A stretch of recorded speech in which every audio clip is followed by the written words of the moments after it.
Bismillahirrahmanirrahim. Alhamdulillahirabbil alamin. Wassalatu wassalam ala asyrafil anbiya'i wal mursalin sayyidina maulana Muhammadin wa ala alihi wa sahbihi ajma'in.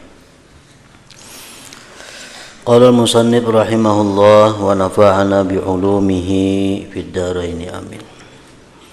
Yang ke-14, adab-adab puasa. Tidak sepatutnya kalau engkau hanya puasa pada bulan Ramadan saja.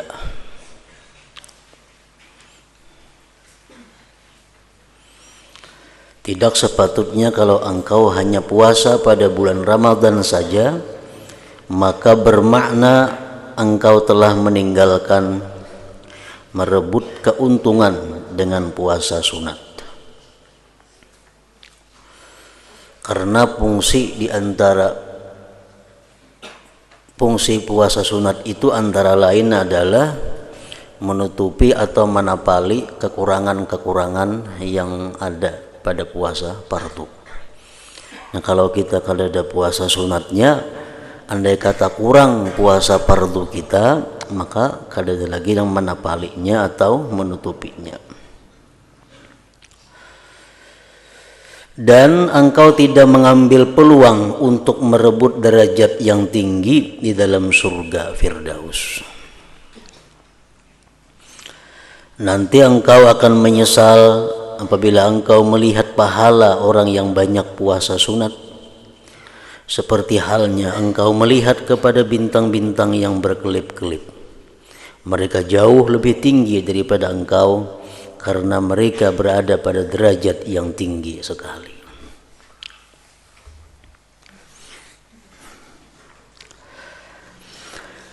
Di sepanjang tahun ada hari-hari yang mempunyai kelebihan yang telah disebutkan di dalam hadis-hadis Rasulullah sallallahu alaihi wasallam, dan mempunyai ganjaran yang sangat besar bagi orang yang berpuasa pada hari-hari tersebut. Hari-hari itu ialah pertama, hari Arafah. Hari Arafah, hari di mana kaum muslimin yang sedang naik haji melakukan wukuf, yaitu 9 Zulhijjah. Hari Arafah bagi orang yang tidak mengerjakan haji. Kalau orang yang mengerjakan haji, kada dianjurkan untuk puasa hari Arafah, karena mereka ada amalan-amalan lain yang mesti dikerjakan, yang apabila puasa mereka akan lemah untuk melakukan pekerjaan-pekerjaan itu.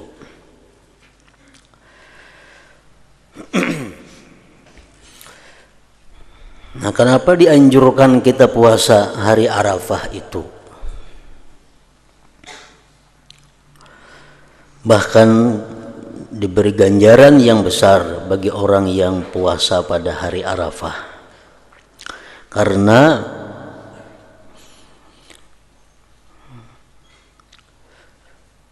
untuk mengimbangi, untuk mendapatkan pahala-pahala yang disediakan Allah bagi orang yang wukuf di padang Arafah itu. Nah, jadi Allah Subhanahu wa ta'ala dengan maha adilnya, maha bijaksananya, tidak ada amalan-amalan yang tidak bisa dikerjakan oleh manusia. Seperti orang yang kada bisa naik haji, lalu dia kada bisa melaksanakan tawaf, kada bisa melaksanakan wukuf, kada bisa melaksanakan mabit. Tapi orang-orang yang tidak mampu naik haji itu masih diberi kesempatan oleh Allah untuk mendapatkan pahala-pahala seperti itu. Seperti Arafah. Di hari Arafah, orang-orang muslim, muslimah yang wukuf mendapat ganjaran yang besar. Nah, bagi kita yang tidak naik haji, bila mana kita di kampung kita ini puasa di hari Arafah itu, maka kita akan kebagian pahala-pahala orang yang wukuf di Arafah sana itu. Nah, contohnya lagi, orang yang kada mampu naik haji, inya kada kawan naik haji karena kada ada kemampuannya, namun inya ingin agar dapat pahala haji sempurna, maka agama kita, Rasulullah SAW menganjurkan bahwa mereka yang itu hendaknya sembahyang subuh berjamaah dan berzikir sampai terbit matahari. Nah, sembahyang subuh berjamaah, habis itu berzikir sampai terbit matahari, maka dia akan dapat pahala haji yang sempurna. Orang yang berperang fisabilillah akan mendapat, orang yang gugur dalam perang sabilillah akan mendapat titel syahid. Orang yang syahid artinya orang yang selamat daripada berbagai macam cobaan, godaan, fitnah mulai kubur sampai seterusnya. Nah, orang-orang atau kita-kita yang tidak berperang di sabilillah itu pun bisa kita dapatkan pahalanya itu apabila kita punya niat yang benar tentang sabilillah itu. Nah, jadi walhasil semua pekerjaan ibadah-ibadah itu kadang-kadang kita kada bisa melakukannya. Jadi orang miskin, orang kaya, orang sihat, orang sakit, orang merdeka, orang yang jadi budak, semuaan bisa mengamalkan atau mendapatkan pahala yang disediakan Allah bagi amalan-amalan yang ditentukan itu. Yang kedua, hari Asyura. Hari Asyura disunatkan kita puasa. Hari Asyura ini asalnya adalah satu bentuk syukurnya. Syukurnya orang-orang Yahudi atas selamatnya Nabi Musa daripada kejaran Fir'aun. Terjadi pada hari Asyura. Lalu orang-orang Yahudi yang taat kepada Allah, orang-orang Yahudi yang benar, mereka bersyukur kepada Allah atas ketaatan, atas nikmat yang diberikan kepada Nabi Musa berupa selamat dari kejaran Fir'aun. Nah, kita pun umat Islam bisa mendapatkan pahala itu kalau kita puasa hari Asyura. Karena puasa hari Asyura ini adalah asalnya tadi bentuk wujud syukur atas selamatnya Nabi Musa daripada kepungan Fir'aun. Yang ketiga, 10 hari yang pertama daripada bulan Zulhijjah. Puasa 10 hari yang pertama daripada bulan Zulhijjah. Maksudnya 10 hari itu 9 hari saja, mulai hari pertama Zulhijjah sampai hari Arafah. Hari raya kan hari 10 kada boleh kita puasa, haram. Nah, cuma ngarannya 10 hari yang pertama daripada bulan Zulhijjah. Yang dimaksud cuma 9 hari. Hidup sehari Dzulhijjah, hidup 2 hari Dzulhijjah, 3 hari sampai 9 Dzulhijjah. Itu orang-orang yang melakukan puasa pada hari-hari itu mendapat nilai yang sangat besar seperti dia beribadah pada malam atau Lailatul Qadar. Nah, Lailatul Qadar kita belum tentu bisa mendapatkan Lailatul Qadar. Hanya orang-orang tertentu yang dianugerahi Allah Lailatul Qadar. Tapi kalau kita hendak mendapatkan fadilah Lailatul Qadar itu bisa dengan cara puasa pada hari-hari pertama bulan Zulhijjah tadi 1 sampai 9. Yang keempat, 10 hari yang pertama daripada bulan Muharram. Nah, ini 10 bujur, 1 Muharram sampai Asyura.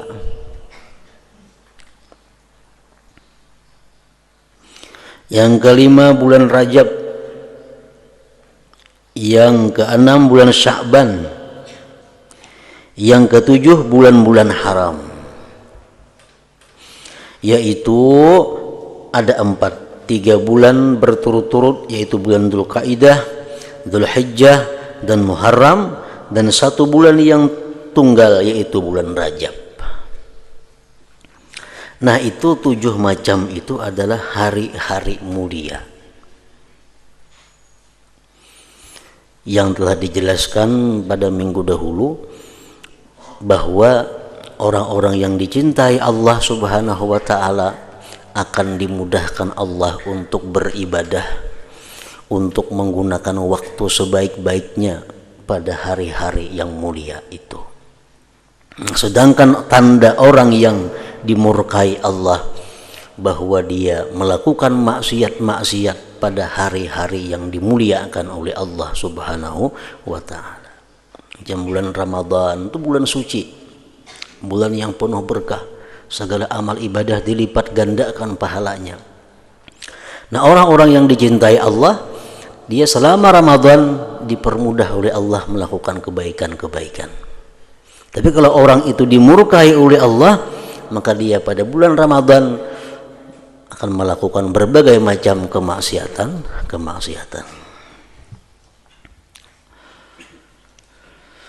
Di dalam sebulan pula ada hari-hari yang mempunyai kelebihan berpuasa, yaitu awal bulan hidup sehari, tengah bulan, akhir bulan. Yang keempat hari-hari bid, putih, yaitulah hari 13, 14, dan 15. Di dalam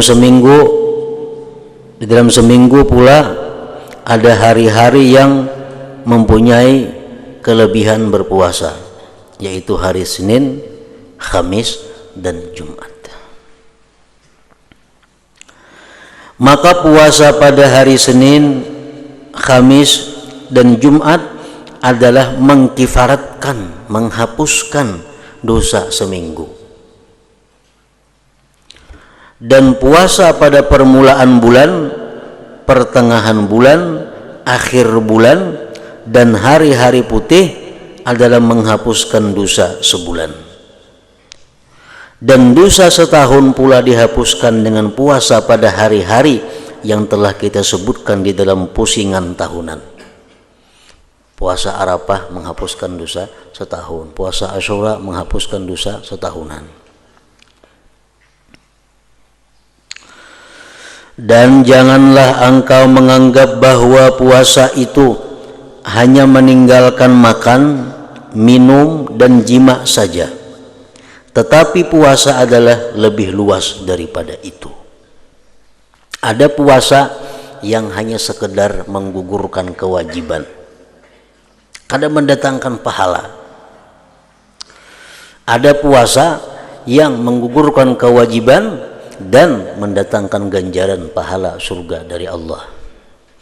Dan ada puasa yang menggugurkan kewajiban dan mendapatkan pahala dan menambah kedekatannya kepada Allah Subhanahu wa taala. Nah, jadi macam-macam puasa.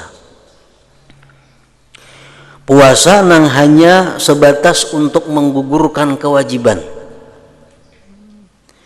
Itu orang yang puasa hanya menahan diri daripada makan, minum, dan jima tadi. Ini kada makan mulai sahur sampai maghrib, kada minum, kada bersetubuh. Lain pada itu diperbuatnya. Nah, ini puasanya hanya untuk menggugurkan kewajiban, tapi kada dapat pahala ganjaran. Dalam hal ini Rasulullah sallallahu alaihi wasallam pernah bersabda, "Kam min shaimin laisa lahu min shiyamihi illa al-ju' wal 'atash." Artinya berapa banyak orang yang puasa yang ia tidak memperolehi daripada puasanya itu selain daripada lapar dan dahaga. Ada orang puasa kada dapat napa-napa, cuma dapat ganjaran lapar lawan haus. Maka kesempurnaan puasa itu bahwa engkau menjaga seluruh anggotamu daripada membuat sesuatu yang dibenci oleh Allah Subhanahu wa taala. Maka engkau mesti menjaga mata daripada melihat perkara-perkara yang diharamkan, dan menjaga lidah daripada bercakap dengan perkara-perkara yang tidak berfaedah, dan menjaga telinga daripada mendengarkan perkara-perkara yang diharamkan. Karena orang yang mendengar orang lain mengumpat adalah sama dosanya dengan orang yang berkata, dan orang yang mendengar dikira sama hukumnya dengan orang yang mengumpat kalau ia tidak mengingkari umpatan itu. Jadi orang menggibah, kita mendengari, sama dapat dosanya, sama dapat dosanya. Nah, bedanya cuma tentang tobat.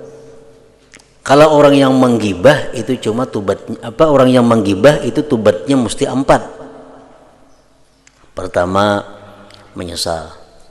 Yang kedua, berhenti. Yang ketiga, janji tidak mengulang lagi. Yang keempat, minta halal.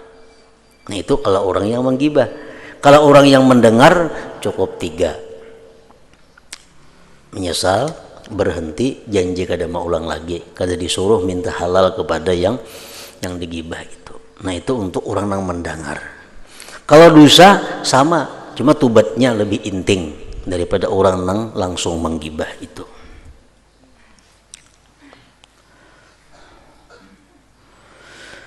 Begitu pula hendaklah engkau jaga seluruh anggotamu seperti engkau menjaga perut dan kemaluanmu. Dalam hal ini Rasulullah SAW bersabda, khamsun yubtirna shaim, al-kadhibu wal ghibatu wan namimatu wan nawaru bi syahwatin wal yaminul kadhibah. Artinya 5 perkara yang membatalkan pahala puasa.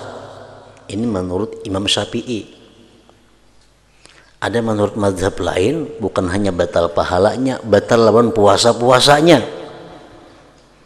yaitu berbohong, mengumpat, membuat fitnah, melihat perempuan yang bukan mahram dengan syahwat. Bagi laki-laki, bagi perempuan melihat pria lain dengan syahwat, dan sumpah palsu. Nah, itu menurut mazhab Syafi'i membatalkan pahala puasa. Puasanya kada batal, pahalanya yang batal. Tapi menurut mazhab lain, lawan puasa-puasanya batal, wajib mengqadha kenainya.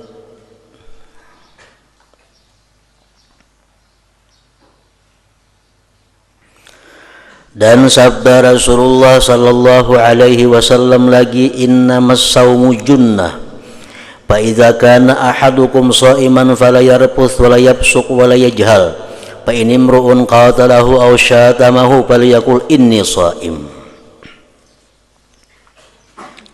Artinya, hanya saja puasa itu perisai.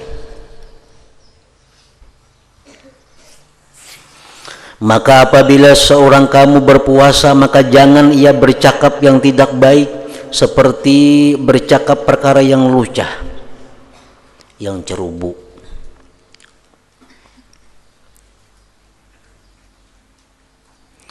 Dan jangan ia membuat maksiat, dan jangan bertindak seperti orang jahil.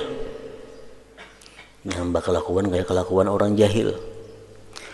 Oleh karena itu, apabila ada orang lain coba memusuhinya atau memakinya, maka hendaklah ia berkata di dalam hatinya kalau ia puasa sunat, di hati dan di mulut kalau ia puasa wajib. Nah, apa nanti dikata bahwasanya aku ini berpuasa. Ada orang buai behual, ada orang buai bertengkar. Kalau kita sedang puasa sunat, ucapkan di hati kita, aku puasa. Artinya apa? Kada usah dilawani, dilayani. Kalau kita puasa wajib, ucapkan di hati dan di mulut, ana shaim, aku puasa.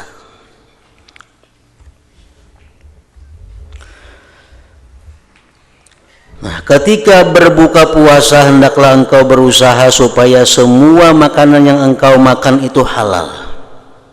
Dan jangan engkau memperbanyak makan dengan memakan yang lebih dari kadar kebiasaan yang engkau makan pada waktu malam.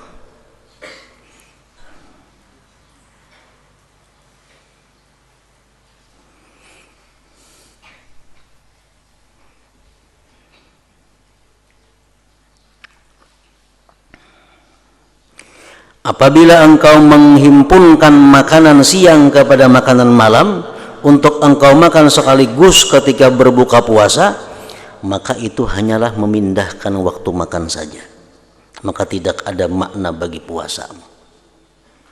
Biasa makan malam tuh sepiring aja, enggak ada puasa. Bila puasa 2 piring, membalas naim batang hari pengperai makan.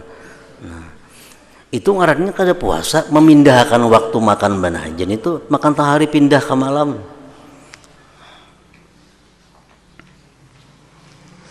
Maka tidak ada makna bagi puasamu. Sedangkan yang dimaksudkan daripada puasa itu hanyalah memecahkan syahwatmu dan melemahkan kekuatannya supaya engkau dapat lebih berpeluang untuk menambah ketakwaan. Tetapi apabila engkau hanya menghimpunkan makan siang kepada makan malam, maka apakah maknanya puasamu? Bahkan perutku di waktu malam akan lebih berat lagi.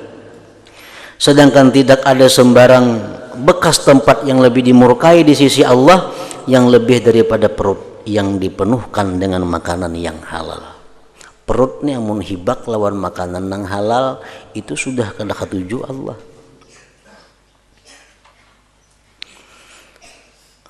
Ada perkara-perkara halal tapi dibenci oleh Allah. Pertama talak. Tapi talak nang bukan dalam keadaan tertentu. Karena sudah kita ketahui talak itu ada wajib, ada sunat, ada makruh, ada haram sebagainya. Talak dalam keadaan umum itu halal tapi dibenci Allah. Yang kedua lagi yang dibenci Allah adalah kenyang. Nah, kenyang dibenci oleh Allah. Maka betapa pula halnya kalau perutmu itu dipenuhi dengan makanan yang haram, maginnya benci Allah. Nah, jadi kalau kita bisa menjaga diri daripada melakukan atau mengerjakan atau mengatakan hal-hal yang diharamkan Allah selama kita berpuasa, ditambah lagi buka puasanya dengan makanan yang halal, maka puasa kita itu menjadi puasa yang sah dan diterima oleh Allah Subhanahu wa ta'ala. Bukan hanya sekedar sah, tapi mendapat ganjaran daripada Allah Subhanahu wa ta'ala. Karena kan puasa itu apa tujuannya? La'allakum tattaqun. Kutiba alaikumusiyam kama kutiba alal ladzina min qablikum la'allakum tattaqun. Diwajibkan puasa itu agar bertakwa. Nah, kalau kita puasa tapi masih memandang yang haram, kalau kita puasa masih mendengari yang haram, kalau kita puasa masih berkata-kata yang haram, berarti kita ada puasa. Karena puasa itu la'allakum tattaqun, supaya kamu takwa. Nah, kita menahan lapar, menahan haus, menahan nafsu. Supaya apa? Supaya jadi orang takwa. Jadi kalau puasa tapi masih melakukan yang haram, tujuan puasa itu kadang tercapai. Oleh karena itu Allah kadang memberi pahala. Hanya digugurkan kewajiban, kayak itu aja. Ganjarannya kadang ada. Nah, jadi puasa banyak berguna, berfungsi untuk mengobati berbagai macam penyakit, terutama penyakit yang berkaitan dengan rohani. Orang yang suka melakukan maksiat, hendak saya sudah berhenti, hendak saya sudah berampi melakukan maksiatnya, cuma kada kawah aja bawa puasa.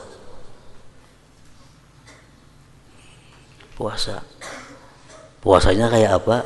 Puasanya selama 40 hari, puasa sehari, buka sehari, buka puasa. Nah, itu akan menutup hati daripada melakukan maksiat yang selama ini sulit dihindari. Itu salah satu di antara faedahnya puasa. Nah, faidah puasa lagi adalah untuk mencerdaskan idrak manusia, mencerdaskan pemahaman manusia.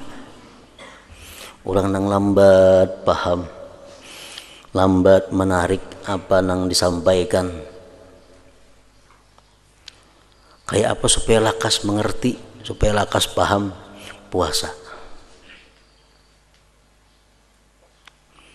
Itu menajamkan paham. Di antara fungsi puasa lagi adalah menguatkan hafalan. Orang nang bayi hafal hilang, itu bawa puasa, rancaki puasa, maka akan berfungsi menguatkan hafalannya.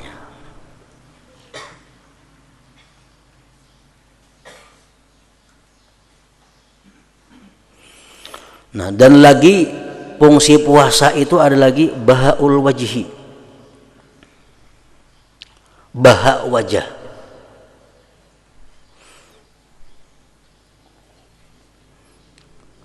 Orang nang pina muram, orang nang pina muhanya kada nyaman dilihat, orang nang muhanya pina gelap daripada cahaya, itu bawa puasa. Bawa puasa akan menimbulkan bahaul wajah.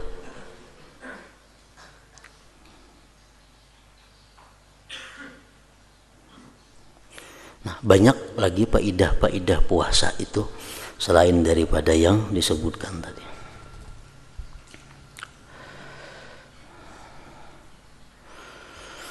Apabila engkau sudah paham makna puasa ini, maka perbanyaklah ulihmu daripadanya mengikut kemampuanmu. Karena puasa itu adalah asas, pondasi yang memudahkan segala ibadah yang lain dan anak kunci kepada segala ketaatan.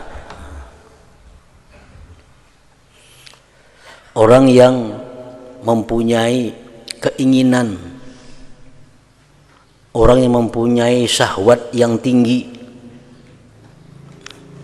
tapi kada kawa, hendak bebini cuma kada kemampuan, hendak balaki cuma kada dengan melamar,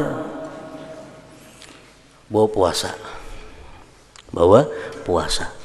Itu perintah Nabi, fa innahu wija, itu obat yang paling ampuh.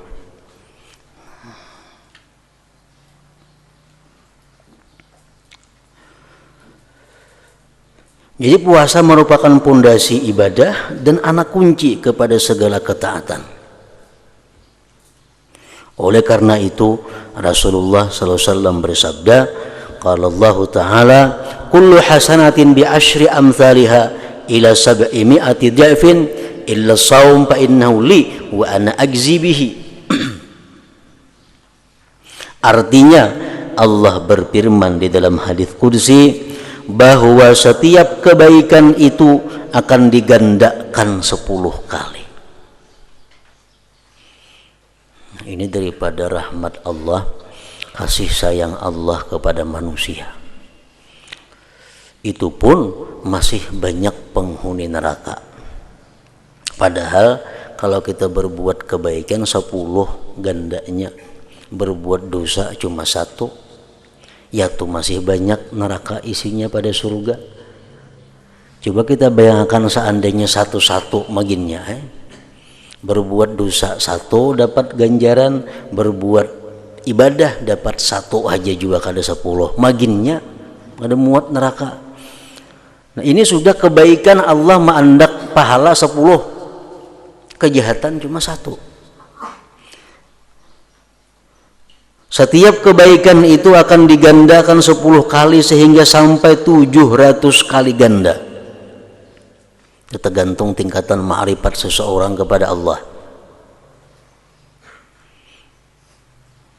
Untuk orang-orang awam, orang-orang biasa, sekali beribadah dapat 10. Nah, orang yang ma'rifatnya sedemikian, sekali beribadahnya mungkin dapat 30. Orang yang ma'rifatnya lebih tinggi, sekali beribadah mungkin dapat 100 ganjarannya. Orang yang ma'rifatnya lebih tinggi lagi, kadang-kadang beribadah lebih sampai 700 tadi. Gandanya ibadah tergantung ma'rifat seseorang kepada Allah. Jadi orang-orang yang sudah ma'rifat kepada Allah itu mereka lebih banyak mengandalkan amal batin, amal hati daripada amal zahir. Kita mengucap la ilaha illallah 1000 kali kita mengucap. Nah, orang nama ma'rifah la ilaha illallah 2 kali gini banyak inya pahalanya pada yang 1000 tadi. Karena ma'rifatnya itu kepada Allah lebih tinggi daripada kita.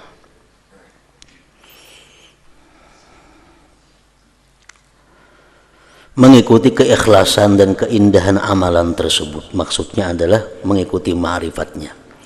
Kecuali puasa, maka puasa itu untukku jar Tuhan, dan akulah yang akan langsung membalasnya dengan balasan yang sangat banyak sehingga tidak terbilang banyaknya. Kalau orang puasa sehari puasa tapi puasanya sempurna, menahan diri daripada makan, minum, bersetubuh, menahan diri daripada melakukan maksiat-maksiat selamanya puasa. Nah, itu yang dimaksud. Itu balasannya kadang-kala terhingga. Hanya Allah yang bisa menghitung. Dengan balasan yang sangat banyak sehingga tidak terbilang banyaknya.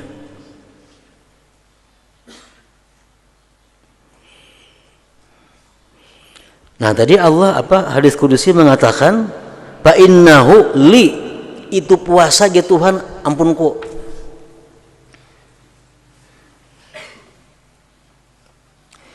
Nah, oleh karena puasa itu Allah mengatakan li ampunku, maka pahala puasa itu, ujar Imam Sufyan bin Uyainah mengatakan, puasa itu kada bisa diganggu gugat oleh orang lain di akhirat kaina waktu kita membayar hutang kejahatan. Ada kawa puasa tetap utuh milik kita. Nah, jadi kalau orang itu banyak puasa bisa dipastikan orang itu ahli surga.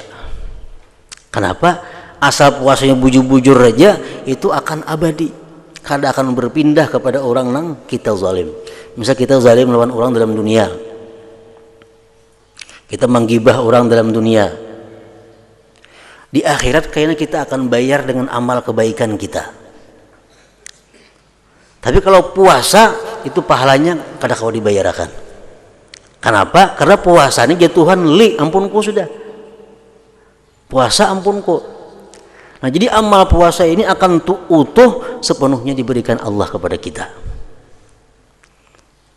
Kada dibayarkan kepada hutang-hutang kita, kada puasa. Kalau sembahyang bisa dibayarkan lawan orang yang menggibah kita. Sedekah bisa dibayarkan untuk orang yang kita zalim dalam dunia. Tapi kalau puasa kada. Itu keistimewaan ibadah puasa ini.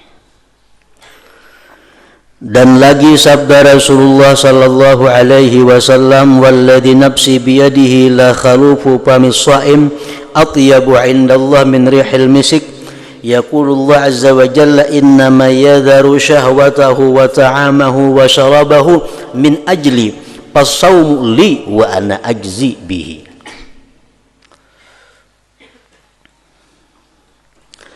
Artinya, demi Allah yang diriku di bawah kekuasaannya, sesungguhnya bau mulut orang yang puasa itu adalah lebih harum di sisi Allah daripada bau minyak kasturi. Makanya bau mulut itu jangan dihilangkan. Dibenci orang puasa itu bersiwak sesudah tengah hari. Kenapa? Karena siwak itu akan menghilangkan bau mulut orang puasa. Allah berfirman, hambaku rela meninggalkan syahwatnya, makanannya dan minumannya karena semata-mata mencari keridaanku.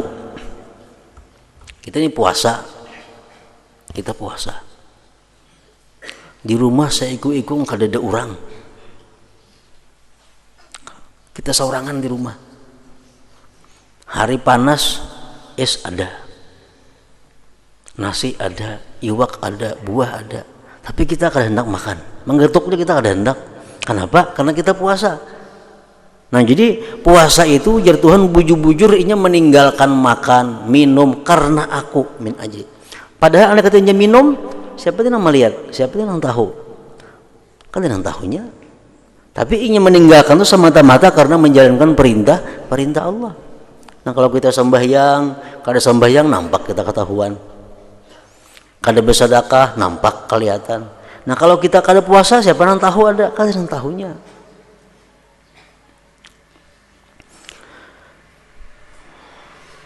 Allah berfirman, hambaku rela meninggalkan syahwatnya, makanannya dan minumannya karena semata-mata mencari keridhaanku. Maka puasanya adalah untukku ya Tuhan, dan akulah yang akan terus membalasnya. Jadi hanya puasa inilah amalan nang kada kawa diperhitungkan berapa banyaknya balasan dari Allah. Puasa dan sabar. Sabar sama. Orang sabar diberikan Allah ganjaran bighairi hisab, dengan tiada perhitungan. Nah, karena puasa itu lawan sabar itu beda bandingnya. Bila orang kada sabar kada kawa puasa. Orang kada sabar kada kawa puasa.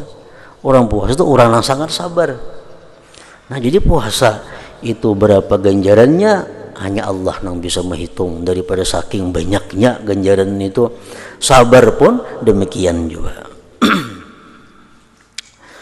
Dan lagi sabda Rasulullah sallallahu alaihi wasallam, artinya di dalam surga itu ada satu pintu yang bernama Ar-Rayyan, di mana pintu itu tidak dapat dimasuki kecuali oleh orang yang berpuasa saja.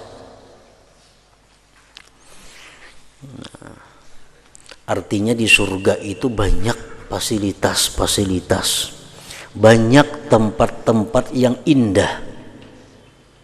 Tapi kada semuaan orang bisa masuk ke tempat-tempat indah itu.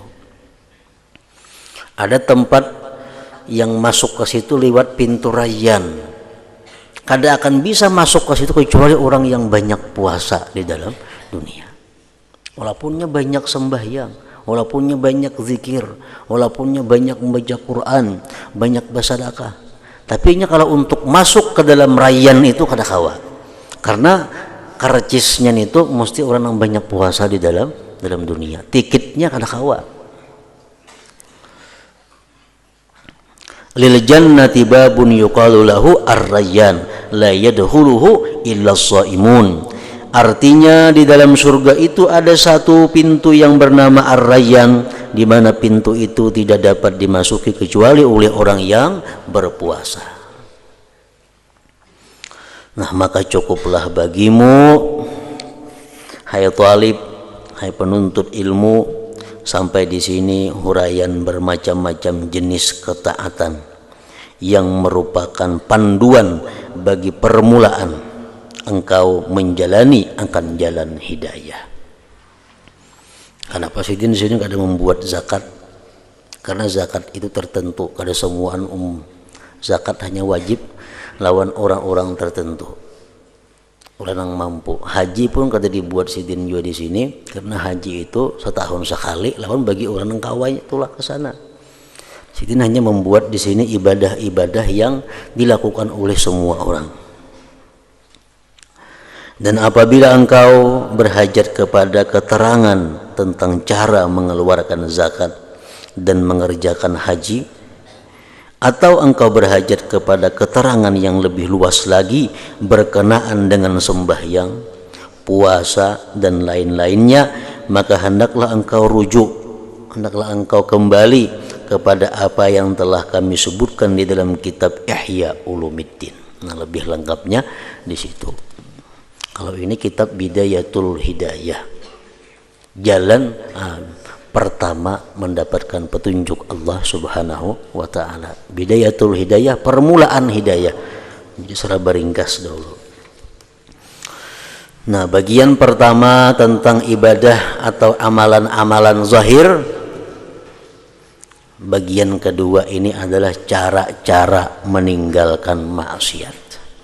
Artinya urusan tentang batin, tentang hati bulang. Sudah habis bagian pertama.